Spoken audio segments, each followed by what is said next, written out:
जय हिंद। सबसे पहले एक वार्निंग भैया, पाकिस्तान के लोग इस वीडियो को न देखें तो ही अच्छा है, क्योंकि इस वीडियो में हम बताएंगे कि कैसे हमारे भारत के वीर सिपाहियों ने 2 सैनिकों ने मिलकर पाकिस्तान के 93,000 फौजियों को घुटने टेका दिया था और दुनिया का सबसे बड़ा हार हुआ था और भारत के 2 सैनिक मारे गए थे लोंगेवाला में। हम इस वीडियो में बताएंगे कैसे PNS गाजी को डुबा दिया गया। ये भी बताएंगे कि चाइना पाकिस्तान का इतना बड़ा दोस्त बनता है, लेकिन 1971 में क्यों नहीं बचा पाया, ना चाइना बचा पाया और ना ही अमेरिका बचा पाया। इस वीडियो में हम A to Z बातें करेंगे। अगर आप इस वीडियो को कंप्लीट देख लेते हैं तो कोई भी पाकिस्तानी की हैसियत नहीं होगी कि आपसे आंखें मिला सके, इसलिए इस वीडियो को देखते रहिएगा। यदि आप राष्ट्रवादी, अगर आप भारतीय हैं तो ही इस वीडियो को देखें। पाकिस्तानी और बाहर के चाइनीज वगैरह लोग इस वीडियो को न देखें, ये उनके लिए एक तरह का वार्निंग है, क्योंकि इसमें हम भारतीय सेना के हर उस वीर गाथा को बताएंगे जो एक हर भारतीय सुनना चाहता है। A to Z उस बातों को बताएंगे। पाकिस्तानी इस वीडियो को क्यों ना देखें तो भैया आप देख लीजिए यहाँ क्यों ना देखें, क्योंकि हम आज चर्चा करने वाले हैं इसकी, और इसका नक्शा किससे मैच करता है आप देख रहे हैं। If you don't believe then go on Google. भाई किससे मैच करता है तो आप तो समझ में आ गया, भाई बुरा नहीं मानिएगा आप लोग। ध्यान से समझिए, जब भारत पाकिस्तान का विभाजन हुआ तो उसी समय पाकिस्तान 2 भाग में था। एक इधर वाला जो एरिया है इसे हम लोग कहते थे पश्चिमी पाकिस्तान, जो मेन पाकिस्तान का एरिया है। और ये जो आज आप बांग्लादेश देख रहे हैं, ये बांग्लादेश नहीं था, बल्कि ये उस वक्त पूर्वी पाकिस्तान था। पूर्वी पाकिस्तान के लोग बंगाली भाषा को बोलते थे। पाकिस्तान के लोग इन लोगों को बड़ा भद्दे मजाक करके बोलते थे, कहते तुम लोग गधे हो, कुछ नहीं जानते हो, किसी काम लायक नहीं हो, यूजलेस हो लोग, तुम लोग छोटे हो, काले हो, मतलब उल्टा सीधा मजाक कर रहे थे। पश्चिमी पाकिस्तान के लोग इधर के लोगों को पसंद नहीं करते थे। हो गया नहले पे दाला 1970 में। 1970 में इस पूर्वी पाकिस्तान के शेख मुजीबुर रहमान चुनाव जीत गए और वो यहाँ के प्रधानमंत्री के पद के चुनाव जीत गए। अब यहाँ की आर्मी ने क्या किया, उनको शपथ ही नहीं दिला रहे थे। इसलिए 70 के चुनाव जीतने के बाद शेख मुजीबुर रहमान जब देखे कि ऐसा है तो उन्होंने अपना भाषण दिया 7 मार्च को और कहा कि अब हम इस पूर्वी पाकिस्तान को एक अलग देश बनाएंगे जिसका नाम रहेगा बांग्लादेश। इस भाषण की वजह से आर्मी ने, पाकिस्तान की आर्मी ने 25 मार्च 1971 को गिरफ्तार करके अब पश्चिमी पाकिस्तान में अरेस्ट करके बंदी बनाकर रख दिया और यहाँ पर जुल्म करना चालू कर दिया। कहाँ पर भाई, तो पूर्वी बंगाल में, पूर्वी पाकिस्तान में, पूर्वी बंगाल में नहीं, पूर्वी पाकिस्तान में इन्होंने जुल्म करना चालू कर दिया। शेख मुजीबुर रहमान के गिरफ्तारी के विरोध में यहाँ मुक्ति वाहिनी नाम कर एक विद्रोही गुट तैयार हो गया था, लेकिन पाकिस्तान के, पश्चिमी पाकिस्तान के लोगों ने इस पूर्वी पाकिस्तान पे इतना भयानक जुल्म किया कि इस पूर्वी पाकिस्तान में, इस पश्चिमी पाकिस्तान के लोगों ने यहाँ पर 30 लाख लोगों को कटवा दिया। 30 लाख लोगों को कटवा दिया। 4 लाख महिलाओं का बलात्कार कर दिया।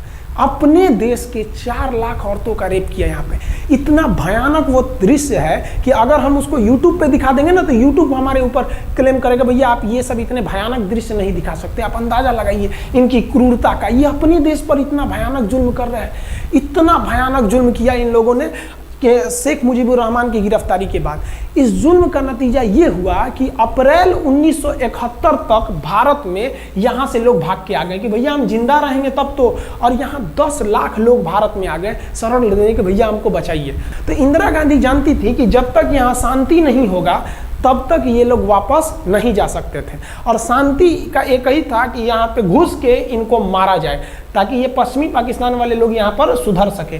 तो इंदिरा गांधी ने इसके लिए बात की जनरल फील्ड मार्शल मानेकशॉ से। उन्होंने सेना प्रमुख मानेकशॉ से कहा, सैम मानेकशॉ से, कि आप अभी युद्ध कीजिए, हम आदेश देते हैं आप अभी युद्ध कीजिए बांग्लादेश पे, हम अपने पड़ोसियों को इस तरह मरते नहीं छोड़ेंगे, आप इस पे हमला कीजिए। उस समय ये पूर्वी पाकिस्तान था। मानेकशॉ ने कहा कि ना, हम हमला नहीं करेंगे। कही अरे क्यों? कहा कि आप महीना देख रही हैं, अप्रैल का महीना है। अप्रैल के महीने का मतलब बरसात का दिन सर पे है, और बरसात के समय पूरब का हाल क्या होता है, एकदम भयानक बाढ़ आ जाती है। और उन्होंने एग्जाम्पल भी दिया कि सिकंदर की फौज भी हाथी लेके आई थी और कीचड़ में फंस गई थी, कि अगर यहाँ हम लड़ जाते हैं तो यहाँ बरसात रहेगा, हम यहाँ उलझ जाएंगे, ये एरिया सूखा रहेगा, चाइना का ऊपर से एरिया सूखा रहेगा, ये हमला कर देंगे, हमको 3 ओर से लड़ाई लड़ना पड़ेगा। मानेकशॉ ने इंदिरा गांधी से कहा कि आप 2-3 काम कर लीजिए। कब तक के लिए कि नवंबर तक हम लोग युद्ध नहीं करेंगे, लेकिन अप्रैल से नवंबर के बीच में हम अपने सैनिकों को इस एरिया में लड़ने के लिए ट्रेनिंग दे सकते हैं। मुक्ति वाहिनी उसको हम ट्रेनिंग दे सकते हैं। और इसी में 1971 में हमारी जो थी भारत और रूस की एक समझौता पर हस्ताक्षर हो गया। अब हम लोगों ने पाकिस्तान को एक बारूद के ढेर पर बैठा दिया था। इंतजार था तो इस बात का कि उस बारूद में एक चिंगारी की और तब पाकिस्तान तबाह हो जाता। इत्तेफाक देखिए, उस बारूद के ढेर पर खुद चिंगारी जलाई पाकिस्तान ने।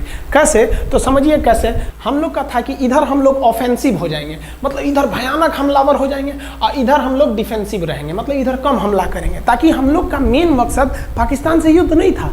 हमारा मेन मकसद था हमारे अपने बांग्लादेशी भाइयों पर जो जुल्म हो रहा था, जो उनकी बहनों को रेप हो रहा था, इतना भयानक किया था वहाँ पर पाकिस्तानियों ने कि बाप के सामने बेटी का रेप करते थे और उसके बाद बाप को मार के कहते थे तू भी रेप कर। इतना मतलब मानवता पूरी खत्म कर दिया गया वहाँ पर। तो भारत ने कहा कि इधर हम डिफेंसिव रहेंगे। पाकिस्तान को ये खबर लग गई कि भारत ना इधर कमज़ोर है। अरे भैया, इधर हम कमज़ोर थोड़ी हैं, इधर कम सैनिक रखे हैं और इधर हम भयानक रखे हैं, तो इसका मतलब ये थोड़ी है कि हम कमज़ोर हो जाएंगे। भैया कहा जाता है ना कि सोनार के घर का कचड़ा भी बनिया के बादाम से महंगा बिकता है। देखिए, हम लोग ठंडी का इंतजार ही कर रहे थे कि पाकिस्तान ने गलती कर दिया। उसने 3 दिसंबर को अचानक हमला कर दिया श्रीनगर पे, पठानकोट पर, चंडीगढ़ पर, यहाँ पर आगरा हवाई अड्डे पर तबातोड़ हमला कर दिया। एयरफोर्स का इतना भयानक हमला पाकिस्तान का भारत पर हुआ कि भारत देखते रह गया। धड़ पाकिस्तान की जहाजें एंट्री मार गई सब भारत में, उसकी एयरफोर्स एंट्री कर दी। इतना भयानक हमला था, इतना भयानक कि भारत का एक भी सैनिक नहीं मरा।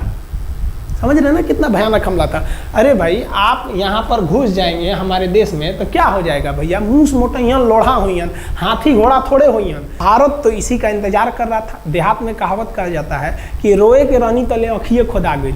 भैया हम प्लाने कर रहे थे कि हमला करने के लिए कि आप हमारे पे हमला करिए दीजिए। अब विश्व का भी दबाव नहीं आएगा हमारे ऊपर कि भैया हमला तो आपने किया है, अब हम लोग छोड़ेंगे नहीं। भारत एकदम दृढ़ निश्चय कर लिया। इसी बीच पाकिस्तान को एक खतरनाक खबर लग गई। क्या थी खबर भाई? तो देखिए, पाकिस्तान को खबर लगी कि भारत की ज़्यादातर फौज इस पूर्वी पाकिस्तान की ओर डिप्लॉयड है और यहाँ राजस्थान के जैसलमेर जिला में एक जगह है लोंगेवाला। उस लोंगेवाला में केवल और केवल 120 फौजी हैं। और अगर पाकिस्तान ने सोचा कि 120 फौजियों को हम रातों रात मार देते हैं तो उस समय एयरफोर्स रात में लड़ाई नहीं कर सकती थी, इसलिए इन्होंने लोंगेवाला में एंट्री मार दी। पूरी भयानक टैंक लेकर, फौज लेकर, इन्फेंट्री लेकर, और उसको वो लोग लोंगेवाला में घुसने के लिए चल दिए। और लोंगेवाला में भारत के पास केवल 120 सिपाही थे, केवल 120, और उन पर वो हजारों की संख्या में टूट पड़े। लेकिन घबराना नहीं चाहिए, क्योंकि चींटियां तादाद में कितनी भी क्यों ना हो जाएं, गन्ना घसीट के नहीं ले जा सकती हैं। लोंगेवाला में जो ड्यूटी थी उस समय कुलदीप सिंह चांदपुरी जी का।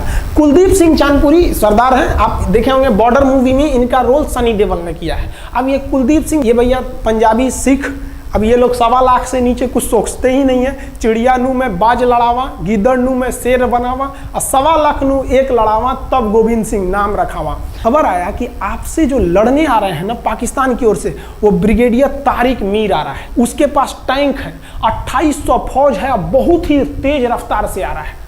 आपके पास केवल 120 जवान है कुलदीप सिंह, आप पीछे हट जाइए, आप पीछे हट जाइए, क्योंकि आपको हम ना, आप बहादुर हैं इसमें नो डाउट, लेकिन आप कैसे लड़िएगा उतनी भयानक फौज के पास से? यहाँ उन्होंने कहा खालसा सिख नहीं हट सकते, हम दिखा देंगे कि हम 120 भी उन पर क्या पड़ेंगे, भारी पड़ेंगे। इनके पास ना ही टैंक को उड़ाने के लिए कोई संसाधन थे, टैंक को मारने के लिए एक जीप पर लगा हुआ छोटा सा तोप था, और इनके पास 3 ठो माइंस लगे थे। माइंस समझते हैं आप लोग? टैंक जो होता है ना बम, उसको उड़ाने के लिए माइंस लगाए जाते हैं। तो देखिए ध्यान से, ये है माइंस, ये माइंस होते हैं। इस पर अगर टैंक चढ़ता है ना तो टैंक ब्लास्ट कर जाता है। तब इन्होंने दिमाग लगाया। इन्होंने क्या किया, जो खाली रेगिस्तान था ना उसमें ना आगे की ओर 3 ठो ओरिजिनल माइंस को लगा दिया, और जो खाना खाने वाला टिफिन होता है ना 4 खंदे वाला, इसे, उस टिफिन को इन लोगों ने रातों रात ना बिछा दिया ऐसे लाइन से। देखिए लाइन से पाकिस्तान की टैंक आई तो शुरुआत में तो भैया ओरिजिनल माइंस था, धड़ाम से लगा, पाकिस्तान की टैंक उड़ गई।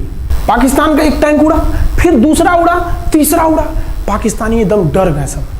ब्रिगेडियर तारिक मीर कहें कि भैया यहाँ तो माइंस लगा के रखा है इन लोगों ने, एक काम करो इंजीनियरों को बुलाओ, पूरा माइंस निकालो।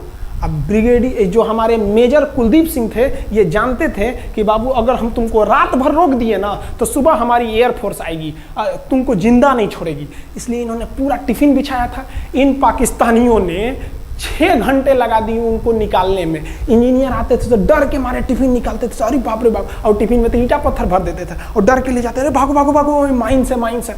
इसको लगाते लगाते इन लोगों ने पूरी रात बिता दी। 3 बज गया। 3 बजे इनको पूरा सन्नाटा दिखा कि भैया ये तो टिफिन है, ये रेगिस्तान में ये तो टिफिन है। अब उन्होंने कहा कि आदेश दिया कि हमला करो। तो कुलदीप सिंह जो थे चांदपुरी, उन्होंने बालू के बीच में ऐसे गड्ढे बना रखे थे और अपने फौजियों को ना 2 किलोमीटर एरिया में बिछा दिया था, एक उधर एक इधर एक इधर। तो चारों ओर से फायरिंग होती थी। पाकिस्तानियों को लगी ना कि भैया हमको गलत इंफॉर्मेशन मिल गया है, 120 गो मिल के ऐसे थोड़े मारेगा सब। सोच रहा उधर से गोली इधर से गोली, धड़ाधड़ बम गोला दारू सब चल रहा है यहाँ पर। इतना भयानक कहीं कोई 120 आदमी मिल के ऐसे मारता है? नहीं भाई, इतना भयानक ऐसे सुनसान एरिया में कहाँ से कौन मार रहा है, एकदम तबाही मचा दिया। कुलदीप सिंह चांदपुरी ने क्या तबाही मचाया था आप देखना चाहते हैं तो देखिए उन लोगों ने क्या तबाही मचाया था। ये है पाकिस्तान का टैंक, ये धज्जी उड़ गया था टैंक का, थुथुर तूर दिया इसका यहाँ पे। ये देखिए टैंक का, पाकिस्तानी देख रहे हैं कि भैया सब चक्का उक्का फेंका गया। बताइए ये चांदपुरी साहब कैसा करना चाहिए? ये कोई वीडियो गेम खेल रहे हैं? मार के धज्जी उड़ा दिया। अरे पाकिस्तान बच्चा है, अपने बच्चा है, बिगड़ गया, आराम से मारिए। ऐसे एकदम धज्जी उड़ा दिए हैं बेचारा सबको। पाकिस्तान के टैंक को धज्जी उड़ा के उस पर भारतीय सैनिक खड़ा होकर फोटो खिंचवा रहा था। फोटो खींचे फोटो खींच, उस समय सेल्फी नहीं था ना, तो आगे से फोटो खींचना, फोटो खींच, यहाँ पे आने वाली पीढ़ियों को ये प्रेरणा देगी। बताइए इतना सुंदर गाड़ी लेके आया था पाकिस्तान मारने के लिए, हाँ बेचारा ऐसे मारा जाता है? हाँ अरे ब्रिगेड मेजर साहब आप भी बच्चा है, बच्चा को थोड़ा आराम से मारिए। देखिए इसका थोबड़ा बिगाड़ दिया गाड़ी का। ओहो, ऐसे नहीं मारना चाहिए, लेकिन क्या कीजिएगा, बच्चा बिगड़ जाता है तो धोना ही पड़ता है। ये हाल कर दिया रात भर में। सोचिए रात में इतना बुरा मारा, दिन में दिखता तो पूछ डाल रहा पूरा। एकदम भयानक तबाही मचा दिया मेजर कुलदीप सिंह चांदपुरी ने। इनके आगे कौन खड़े थे?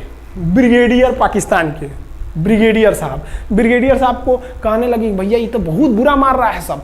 तब तक हो गया सुबह, और सुबह के वक्त हमारे जो हंटर जहाज थे, उस समय जो जहाजें थी वो हंटर जहाज थी। ये हंटर जहाजें रात में नहीं उड़ सकती थी लेकिन दिन में उड़ सकती थी। रात भर तक कुलदीप सिंह चांदपुरी ने ऐसा कूचा पाकिस्तानियों को, इतना कूच दिया कि भोर हुआ तो बाकी का कसर पूरा कर दिया हमारे हंटर विमानों ने। ये हंटर विमान जब आए सब तो इतना भयानक तबाही मचाए सब पाकिस्तान के जहाज़ों का कि आप हुलिया देखेंगे ना, पाकिस्तान के टैंक का ऐसे पड़ गया। ये सब टैंक पूरा तबाह हो गया है, सब पूरी तरह ध्वस्त हो गया इतनी भयानक युद्ध में। 3 तारीख को पाकिस्तान ने हमले की शुरुआत की और ये 4 तारीख का शकल देखिए पाकिस्तान का। इतना भयानक धज्जी उड़ा दिया पाकिस्तान का जिसका कोई हद नहीं। पाकिस्तानियों को दुम दबा के भागना पड़ा। ब्रिगेडियर साहब भागे, कहें कि भाग भैया न तो ये सब जान ले लेगा सब। हम लोगों ने पाकिस्तान के टैंकों को अपने यहाँ रख लिए हैं म्यूजियम में। आज भी जाके देखिएगा ना तो इन टैंकों को डर के मारे पाकिस्तानी छोड़ के भाग गए कि भागो भाई यहाँ पर। ये 120 जवानों का जलवा था। और पाकिस्तानी कहते हैं कि हिंदुस्तान के लोग क्या लड़ेंगे? अरे भैया हम चीन पे वीडियो बनाए थे, आप पे नहीं बनाए थे, जो आप लोग हम लोग को बोल रहे थे कि पाकिस्तान हिंदुस्तानियों की औकात नहीं। देखिए अभी हम आपको औकात दिखाते हैं आपकी।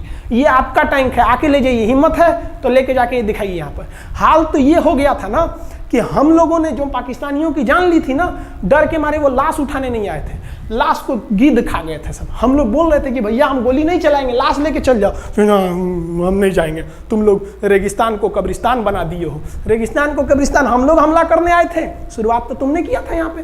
तो ये गिद्ध खाए थे सब, सफाई उफाई का काम ये किए थे सब। अब पाकिस्तान हम लोग को धमकी देता है। आज भी वो नहीं सुधरे हैं। आज भी हमने जो चाइना पे वीडियो बनाया था उस पर वो हमको धमकी देते हैं कि भारत की आर्मी कुछ नहीं कर सकती। अरे भैया आप सोचिएगा भी मत, अभी के समय में तो मत सोचिएगा। जानते हैं क्यों? देख लीजिए इधर अभी कौन बैठा है भारत में, समझ में आ रहा है? आप लोग तो पहले पाकिस्तान वाले लोग इस बात पर रिसर्च कीजिए कि इनमें ज़्यादा खतरनाक कौन है आपके लिए। हमको तो यही ज़्यादा खतरनाक लगते हैं भाई।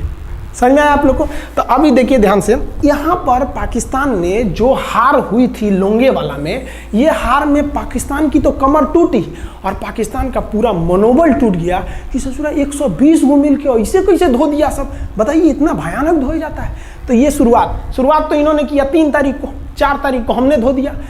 अब बचा नेवी कहे कि भैया आर्मी को मौका दिए, एयरफोर्स को मौका दिए, रात में आर्मी धोई, सुबह में एयरफोर्स धोई, हम नहीं धोएंगे क्या? हम भी धोएंगे। नेवी कब पहुंची? 5 दिसंबर 1971 को कराची पहुंच गई। और कराची में जब पहुंची ना तो कराची को तबाह कर दिया। इतना भयानक बम्बार्डमेंट किया कराची पर कि कई दिन तक कराची बंदरगाह पर आग लगा था। और कराची बंदरगाह को तो उन्होंने ऐसा धज्जी उड़ाया जिसे लग रहा था सिंधु सभ्यता बना दिया उनको। तो पाकिस्तान की, पश्चिमी पाकिस्तान का कमर टूट गया। पाकिस्तान वालों ने कहा कि ससुरा सब बोल रहा था कि हम इधर डिफेंसिव है, यानी ज़्यादा हमला नहीं करेंगे, ज़्यादा हमला इधर करेंगे। ससुरा इधर कैसे मार रहा होगा सब, अभी इधर भी बताते हैं कैसे मारा सब। ये कराची पहुंच गया। आप देखेंगे क्या हाल किया था सब कराची पे। कराची में जब मारा गया था ना इन पाकिस्तानियों को, तो ये पाकिस्तानी भाग गए थे सब ग्वादर में। ये ग्वादर भाग गए। अभी इनसे ग्वादर भी जाने वाला है, पूरा राज्य चला जाएगा इनसे, बलूचिस्तान। छुप के गए थे लोग ग्वादर बंदरगाह पे। अगर हम झूठ बोल रहे हो तो आप खुद पता कीजिएगा अपने यहाँ के इतिहास में भाई, हिंदुस्तान। ये ग्वादर बंदरगाह पे छुप गए थे सब। आप देखिए कराची का क्या हाल हुआ था उस समय। हमारे एयर नेवी ने क्या हाल किया था। पाकिस्तान का जितना जहाज बस मिल जाए कि भैया ये जहाज किसका है, तो भैया जब पता चले कि भैया ये जहाज पाकिस्तान का है, ये हाल हो जा रहा था जहाज का। यहाँ देख लीजिए इनका पूरा ध्वस्त का। भैया ऐसे मारा जाता है? हाँ, अरे भाई बच्चा को बच्चा की तरह मारना चाहिए। इंडिया की नेवी ने भी हद कर दिया। बताइए इस तरह मारा जाता है? हाँ, यहाँ देख लीजिए पूरा का पूरा धज्जी उड़ा दिया इन लोगों को। अरे भाई बच्चा है, बिगड़ गया है तो थोड़ा सा आराम से ना मारिएगा कि देख रहे हैं इस तरह से मारा पूरा पाकिस्तान के। कराची बंदरगाह उड़ गया। तो पाकिस्तान का तो इधर से तो पूरा का पूरा धज्जी उड़ा दिया।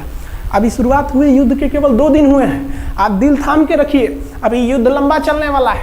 3 दिसंबर को स्टार्ट किए, 4 दिसंबर को हम लोग लोंगेवाला धो दिए, अब 5 दिसंबर को कराची। अब पाकिस्तान ने ना भारतीयों को तबाह करने के लिए भारत का सबसे खतरनाक जहाज था INS विक्रांत। INS विक्रांत को बर्बाद करने के लिए ना इसने यहाँ से भेज दिया INS PNS गाजी को। गाजी एक पनडुब्बी थी, उसको आदेश दिया गया कि जाके मार के आओ। किसको? विक्रांत को। क्योंकि अगर विक्रांत जहाज डूब जाता तो वाकई उस समय हमको युद्ध जीतने में बहुत दिक्कत आ जाती। तो ये गाजी कैसे डूबा, इसको हम लोग एगो खराब जहाज से मार दिए। तो अब इधर समझते हैं कि जब उधर इतना भयानक धोए तो इधर कितना बुरा धोए होंगे, इसको बारे में हम लोग समझते हैं। भारतीय सेना अब पूरब की ओर क्या क्या काम की, इसको ध्यान से समझिए। ये मुक्ति वाहिनी जो थी बांग्लादेश की, वो अंदर ही पाकिस्तानी फौजियों को मार रही थी गली कुची में दौड़ा दौड़ा के, क्योंकि इन पाकिस्तानी फौजियों ने वहां पर रेप किया, मर्डर किया। और इनका साथ दे रही थी इधर से हमारी इंडियन आर्मी और ऊपर से हमारा एयरफोर्स। ये तबाह कर दिए थे, इनको भागने के लिए भी जगह नहीं था। और इसी में इनका सबसे बड़ा सरदर्द बन गया था इंडियन नेवी, क्योंकि इनको जो मदद थी, देखिए ये पूर्वी पाकिस्तान है, इनको मदद जब भी मिलेगी तो इधर से ही मिलेगा। अब बताइए यहाँ से तो कोई जाएगा नहीं, बेवकूफ़ भी नहीं होगा जो इधर से मदद करने जाएगा। रास्ते में ही एयरफोर्स मार के गिरा देती थी, ट्रक वगैरह जाएगा नहीं। तो नेवी से ये इन लोग मदद देते थे। भैया यहाँ पे जो इनके फौजी लड़ रहे थे उनको खाना पीना भी खत्म हो गया था। अब इनको बर्बाद कर दिया भारत। INS विक्रांत, INS विक्रांत उस समय का बहुत बड़ा जहाज था इस साउथ एशिया के देशों का। और यहाँ से उस इतना बड़ा जहाज था कि उसके ऊपर से लड़ाकू जहाजें उड़ती थी। वो एयरफोर्स यहाँ से भी बम मारता था, मिसाइलें मारता था, ऊपर से लड़ाकू जहाजें और हेलीकॉप्टर छोड़ देता था, जो ताकि मुक्ति वाहिनी को कोई दिक्कत ना है। मुक्ति वाहिनी मारती थी और आर्मी पूरी तरह से उसने यहाँ से हमारा विक्रांत ने चटगांव बंदरगाह को तबाह कर दिया। अब बांग्लादेश का देखिएगा वर्तमान में, उस समय तो पूर्वी पाकिस्तान था, ये चटगांव उस समय पाकिस्तानी आर्मी नेवी का एक बहुत बड़ा केंद्र था। इधर हम लोग ने उड़ा दिया कराची, इधर उड़ा दिया हम लोग ने चटगांव। अब मुक्ति वाहिनी को कोई खास दिक्कत नहीं आ रहा था। अब पाकिस्तान ने कहा कि हर हाल में इस विक्रांत को बर्बाद करो। देखिए ये विक्रांत है, विक्रांत जहाज जो था इस पे से इसके ऊपर देखिए आपको लड़ाकू जहाजें दिखेगी। PNS गाजी को क्या आदेश दिया गया था भाई कि तुमको जाना है और इस विक्रांत को बंगाल की खाड़ी में जाने के बाद इसी में डुबा देना है।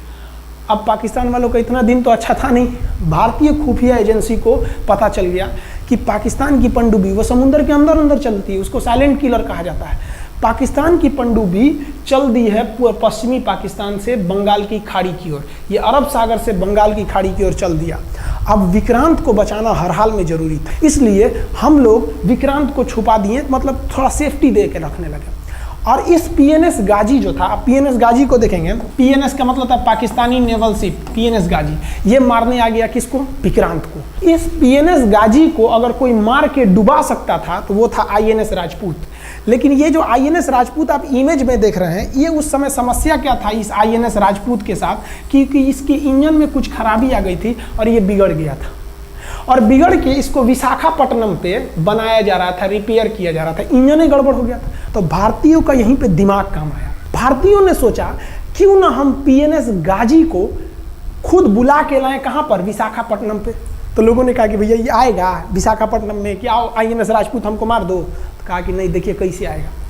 भारतीयों को पता था कि हिंदुस्तान में पाकिस्तानियों के कुछ ना कुछ जासूस होंगे और वो पाकिस्तान को पल पल की खबर दे रहे होंगे। भारतीयों ने क्या किया, आईएनएस विक्रांत के जितने भी अधिकारी थे उनसे कहा कि आप लोग अपने अपने घर फ़ोन कीजिए कि हम विशाखापट्टनम आ रहे हैं, तुम लोग हमको छुट्टी मिला है, विशाखापट्टनम में 10 दिन रुकेंगे, हमारे लिए तुम लोग खाना पीना अच्छा से बनाओ। लड़कों से उन लोगों को खबर खिला दिया। विशाखापट्टनम में जितने मछुआरे थे उनको कहा गया कि आप लोग हट जाइए, बहुत बड़ा जहाज आने वाला है, बहुत बड़ा जहाज विक्रांत आ रहा है, यहाँ पे आप लोग खाली कर दीजिए, आईएनएस विक्रांत आ रहा है।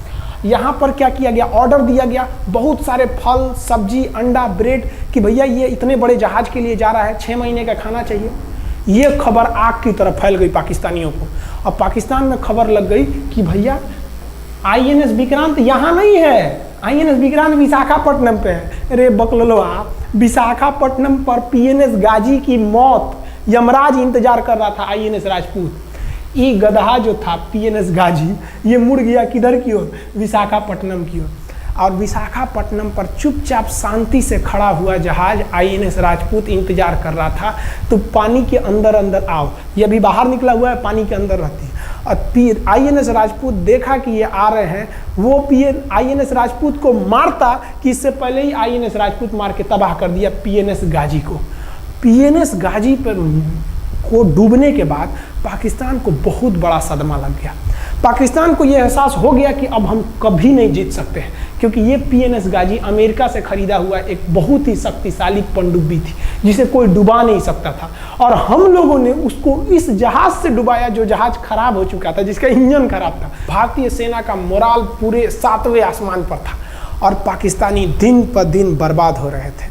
अब पाकिस्तानियों को लगा अब क्या करेंगे, तो पाकिस्तानियों ने अमेरिका में फ़ोन किया, भैया आप कुछ कीजिए। तो अमेरिका ने ना यूएनओ में मुद्दा उठा दिया, यूनाइटेड नेशन ऑर्गेनाइजेशन, इसकी जो सिक्योरिटी काउंसिल है, सुरक्षा परिषद, इसमें कह दिया पूर्वी पाकिस्तान पर जुल्म कर रहा है, मार रहा है।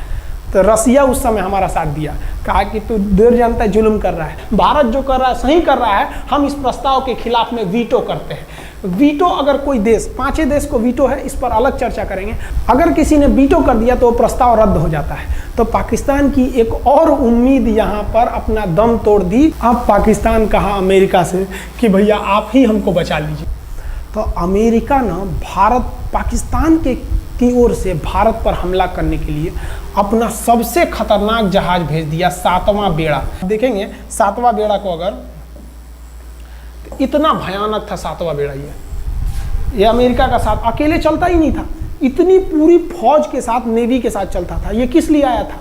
विक्रांत को डुबाने के लिए, और इसका साइज विक्रांत से डबल था, इसके आगे विक्रांत नहीं टिक पाता। अब इंदिरा गांधी भी टेंशन में रह गई। ले, तब उस समय इंदिरा गांधी को याद आया कि भैया हमारा एक और तो हम समझौता करके आए हैं, अगर अमेरिका पाकिस्तान का साथ दे सकता है तो रूस से हम भी तो समझौता करके आए हैं। तो भारत ने रूस को कहा कि भैया अमेरिका इतना भयानक 7वां बेड़ा भेज दिया, आप हमारी मदद कीजिए। तो रूस ने कहा टेंशन क्या लेते हो, देखो हम बोलते हैं। रूस ने परमाणु पनडुब्बी भेज दी और रूस ने अपना 40वां बेड़ा भेज दिया। आप देखेंगे ये रूस का 40वां बेड़ा है, ये अपने भारी भरकम जहाजों के पूरे ग्रुप के साथ चल दिया, कहा कि चल भैया देखते तुमको कौन मारेगा भारत को।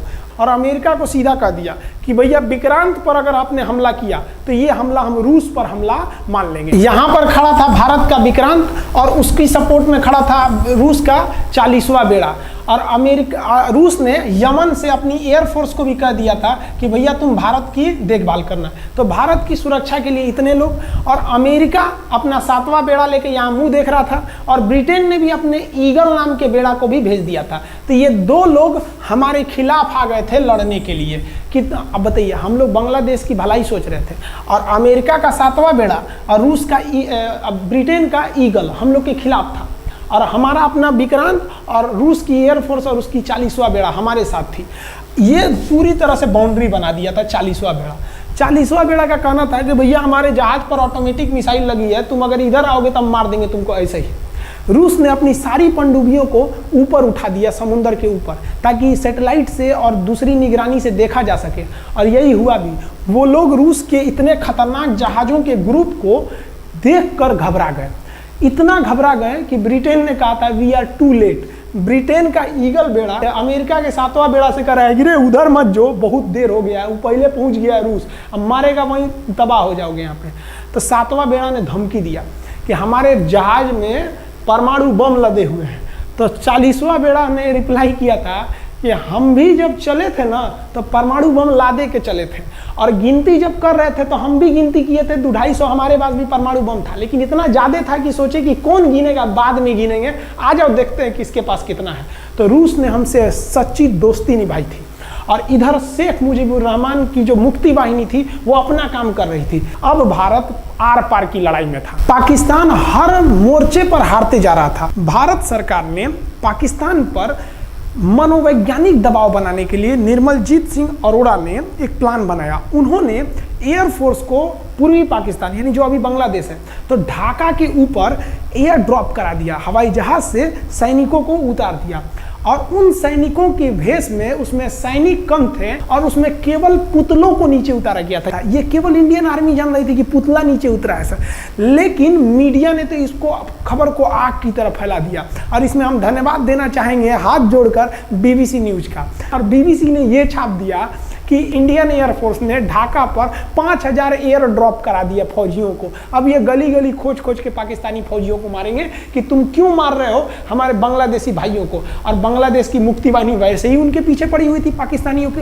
अब पाकिस्तानियों का पूरा मनोबल टूट गया, पाकिस्तानी गली गली छुप गए सब। सोचिए, ये पुतला से डर जा रहे थे सब, रियलिटी में ये फौजी नहीं थे, ये पुतला गिराया गया था एयर ड्रॉप करके। अब वो लोग डर के मारे भाग गए यहाँ पर। अब एयरफोर्स ने देखा कि उसकी ये छोटे से वैज्ञानिक दबाव का इतना खतरनाक असर पड़ा है। एयरफोर्स ने कहा कि अब एक काम करते हैं, अब आर पार को अब ठोक डालते हैं पाकिस्तान को, अब जो होगा सो देखा जाएगा। एयरफोर्स ने बांग्लादेश के जो गवर्नर थे उनके घर पे हमला कर दिया। अब वो घर में नहीं थे, वो तो बच गए।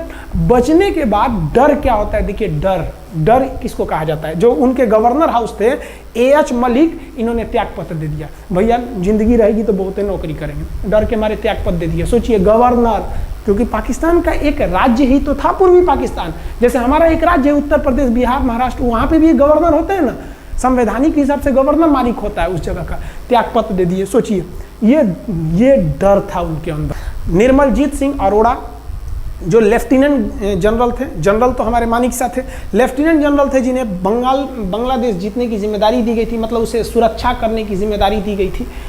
वो पाकिस्तान के लेफ्टिनेंट जनरल नियाजी से बात किए और उन्हें कहे कि हम आपको आधा घंटा का टाइम देते हैं, और आप इस आधा घंटा में विचार कीजिए आप सरेंडर करते हैं कि नहीं। अगर आप सरेंडर कर देंगे तो हम आपको गारंटी देते हैं कि आपके सैनिकों को जिंदा रखा जाएगा, और अगर आप हमारी बात को नहीं मानेंगे, देखिए गवर्नर साहब का घर है, कोई ठीक नहीं है, आपके घर पे भी यही हो जाएगा। क्योंकि अगर आप हमारे सामने सरेंडर नहीं करिएगा तो याद रखिए हम अपने हमले को 10 गुना और तेज कर देंगे। और हार तो आप चारों ओर से गए हैं। भारत चाहता था कि जल्दी से जल्दी इस युद्ध को खत्म किया जाए, क्योंकि अब ये अंतर्राष्ट्रीय मैटर हो चुका था। अब अमेरिका अपना नाक पे ले लिया था कि भैया हमारा जहाज मार के गिरा दिया। PNS गाजी उसी की पनडुब्बी थी, वो तो पाकिस्तान को दिया। 7वां बेड़ा को नहीं घुसने दिया, तो अमेरिका की किरकिरी हो रही थी। ब्रिटेन के ईगल को घुसने नहीं दिया, उसकी किरकिरी हो रही थी। अब भारत को उस समय लोग कहते कि ये गरीब देश है, अभी आज़ाद हुआ है। 1971 में हमारी यही हाल थी, और सारे लोग कह रहे थे, हम उसको गरीब समझ रहे थे, रोवा के रख दिया अमेरिका को, हर जगह धो दिया पाकिस्तान को। अब बेचारे नियाजी क्या कर सके। नियाजी को आधे घंटे का टाइम दिया गया। 16 दिसंबर 1971, याद रखिएगा दिन 16 दिसंबर 1971।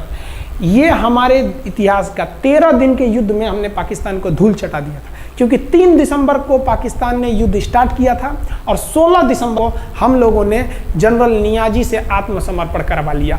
और आत्मसमर्पण आप देखना चाहेंगे जनरल नियाजी का। जनरल नियाजी इन्होंने हमारे लेफ्टिनेंट जनरल निर्मलजीत सिंह अरोड़ा के सामने आत्मसमर्पण साइन किया, और साइन करने के बाद बांग्लादेश के ढाका रेस कोर्स में इन्होंने साइन किया, और इनकी आंखों में आंसू था। एक देश के सेनापति के लिए इससे शर्म की बात क्या है, जो गिनीज बुक में नाम रिकॉर्ड करा दिया। गिनीज बुक में कैसे? देखिए, पाकिस्तान के लोग हम चाइना के वीडियो बनाए थे, उस पर कमेंट कर रहे थे कि इंडियन आर्मी कुछ नहीं कर सकती। देखो, बांग्लादेश तुम्हारी बहादुरी का जीता जागता उदाहरण है।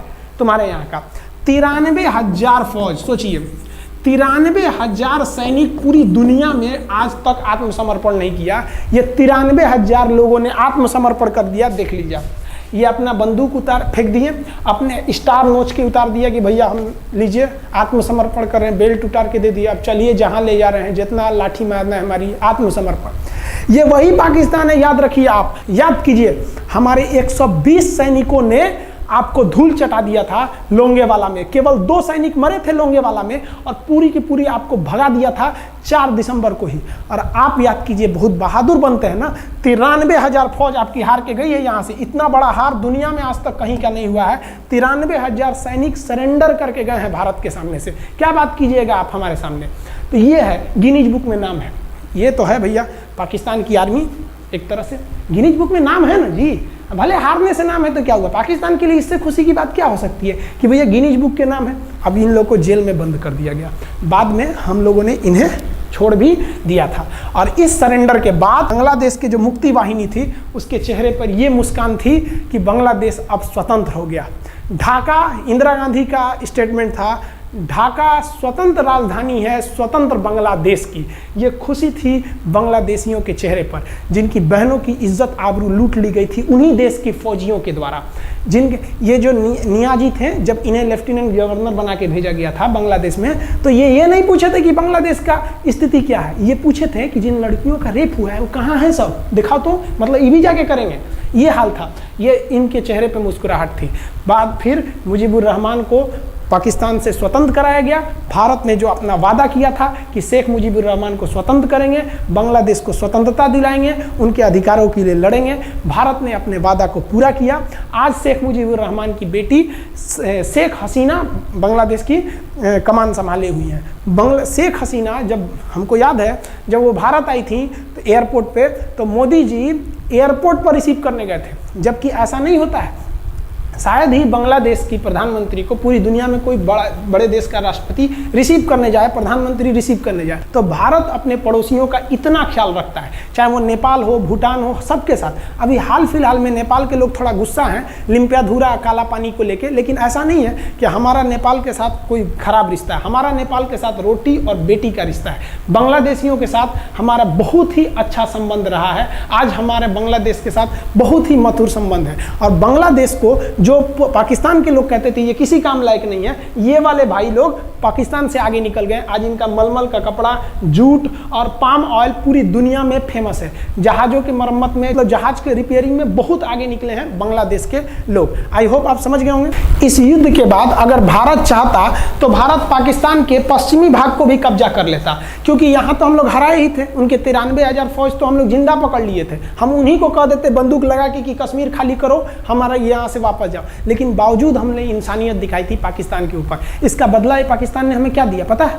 26/11 हम संसद भवन पर अटैक, तो कभी अमृतसर में अटैक, कभी मुंबई में बम ब्लास्ट, कभी 26/11 का हमला, ये सब हुआ। हम चाहते तो उस वक्त भी जीत सकते थे।